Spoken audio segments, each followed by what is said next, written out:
taliska ciidanka booliska Soomaaliya ayaa maanta ka warbixiyay saraakiil ka tirsan wasaaradda maaliyadda qaybta u qaabilsaneed kastamka garoonka Aadan Cadde ee magaalada Muqdisho iyo saraakiil kale oo ka tirsan ciidanka booliska oo loo taxaabay maalintii Sabtida ahayd ee bilowgay toddobaadkan xabsiga sida la sheegay kadib markii lagu helay falal wax isdabamaris ah. taliyaha hoggaanka canshuuraha ciidanka booliska Soomaaliya Generaal Cabdullaahi Xasan Bariise oo maanta la hadlay warbaahinta ayaa waxa uu sheegay wali saraakiishan baaritaano ay ku wadaan qaybta dambi baarista ee ciidanka booliska haddii lagu helana dambiga saraakiishan iskugu jira boolis iyo saraakiil ka tirsan wasaaradda maaliyadda la horkeenayo maxkamad. taliyaha oo sii hadlayay ayaa waxa uu tilmaamay in marnaba dawladda aysan aqbalin lacag laga soo aruuriyo shacabka Soomaaliyeed oo shaqsi keligii jeebka iskaga rito.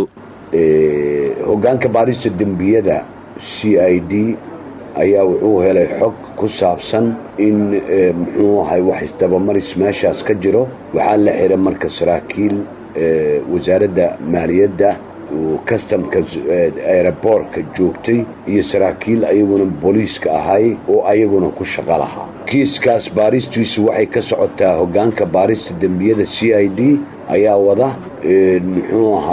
natiijada ka soo baxdana waxaa loo gudbin doonaa haddii rabbiga awoodda la ogolaado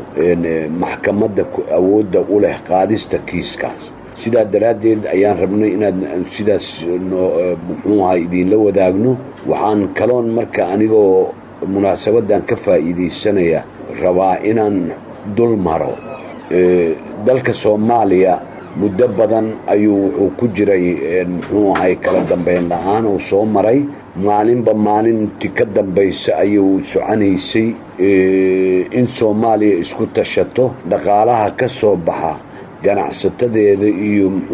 guryaha iyo wax walba dakhliga ka soo gala in lagu maareeyo howlaha dalka. ma suuragelayso,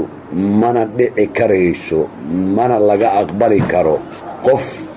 qofkii masaakiinta ahaa ee aad ogtihiin hooyayaashiin iyo yaayada ku gedaysa suuqa bakaaraha iyo wixii lamida oo ganacsi ku jira nuuc kasta ha noqdaan miisaan kasta ha lahaadaan inta canshuur bixiyayaasha wixii ay ayagu lahaayeen intay ugu talagaleen in dawladda lagu kabargareeyo howlaha dawladda lagu socodsiiyo qarannimadina dib loogu soo celiyo in qof inta soo qaato lagu aaminay